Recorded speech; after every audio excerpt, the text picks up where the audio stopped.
All right, welcome. We are kicking off the 50 Days of AWS challenge, and we're starting with something absolutely fundamental, your very first EC2 key pair. Now, this isn't just some boring setup task, it's literally the bedrock of your cloud security. If you get this wrong, you could lock yourself out before you even start. So let's make sure that doesn't happen to you. Okay, so let's paint a picture. You've just spun up your first server. You're feeling good, right? Your app is ready to go, the excitement is building. And then you go to your downloads folder and the key file is gone. It's just not there. You can't connect, you're completely locked out. This is a super common and frankly terrifying scenario. So what on earth do you do now? And look, this isn't just some made-up nightmare scenario to scare you. This is a real thing we call the cloud lockout problem. It's a real-world mistake that can lock anyone out of their own critical infrastructure. Yeah, even experienced engineers. It happens way more often than you'd think. So the real question becomes, how do we stop this from ever happening to begin with? Well, the answer is something called an EC2 key pair. So what is it? At its core, it's just a set of two special keys. One is public and one is private. You use them together to prove it's really you when you connect to your EC2 instance, which is just your virtual server in the cloud. You'll use a protocol called SSH, which stands for Secure Shell. The best way to think about it, it's like a super secure lock and a special key that only you have. And this breaks it down perfectly. Think of the public key as the lock. AWS puts this lock on your server for you. It's safe to share, it's public. But the private key, ooh, that's the important one. That is your key. You only get to download it one time, and it is 100% your job to keep it safe. It's the only thing in the world that can open that lock. And that brings us to the golden rule, the most important rule of all. You never, ever share your private key.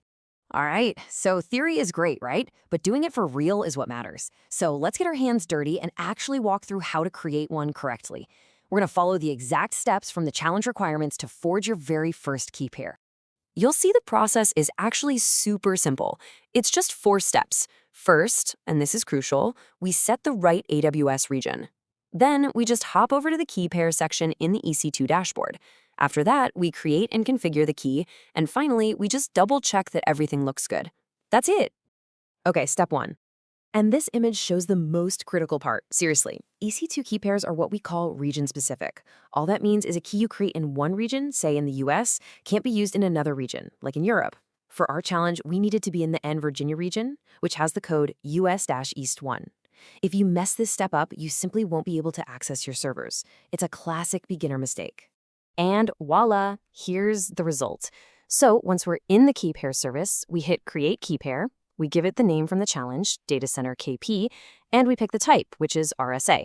Don't worry too much about that, it's just a really common and secure standard. As soon as you create it, bam, it pops up right here in your dashboard. So simple, so clean, a success. Okay, so creating one key, pretty easy. But how does this one little file fit into a huge, complex, real-world production system? This is where we need to switch gears.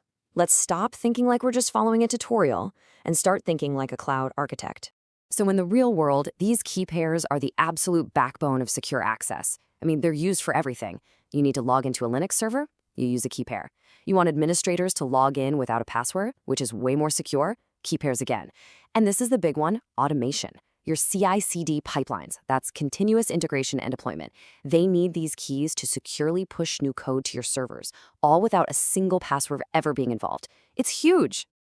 Now check this out. For anyone who's ever worried about their AWS bill, and let's be honest, who isn't? Here's a great little insight. This entire fundamental layer of security, creating these keys, using them, it costs you exactly zero. Nothing. AWS doesn't charge a penny for it. It's honestly one of the most powerful, simple, and best of all, completely free security practices you can put in place. But you know what they say, with great power comes great responsibility. And there is one critical mistake, one simple rule that trips up so many people, especially when they're starting out. It leads directly back to that cloud lockout problem. I like to call it the one-time rule. One, just one. That's how many times AWS will let you download your private key file. Only once, right when you create it. If you lose it after that, well, it's gone for good. Yeah, the source material for this whole explainer really nails it. It says, AWS just doesn't allow you to re-download the private key. And this isn't some bug or oversight, okay? It's a security feature by design. It forces you to take storage seriously from the get-go. The second you download that file, you have to know where it is and keep it safe. Because if you lose it, your only move is to delete the key pair in AWS and just start all over again. Okay, so you've seen the what and the how. Now let's really lock in this knowledge. We're going to go through a couple of questions that you might genuinely hear in a cloud engineering interview. Think of it as a final check to see if you've really got it. All right, first question. Let's say you just made a key pair in US East 1. That's the N Virginia region. Now, can you take that same key and use it to connect to a new server you're launching over in EU West 1 in Ireland? What do you think? The answer is a big, fat no. And why? It's exactly what we talked about before. Key pairs are region-specific. You would have to create a brand new key pair over in the Ireland region. Okay, question number 2. This one is all about security culture. Your coworker sends you a message on Slack. It says, "Hey, I'm locked out. Can you just send me the private key for the dev server real quick? I need to get in." What do? What is the only correct and secure answer? You say no. Politely, of course, but you absolutely do not send it. Remember the golden rule: never share a private key. The right way to handle this is to have them create their own key pair, and then they send you their public key. You can safely add that to the server to grant them access. And really, that brings us to the biggest takeaway of all. As you keep going on this cloud journey, please remember this. Secure access isn't just another feature on a checklist. It's not just something you configure and forget.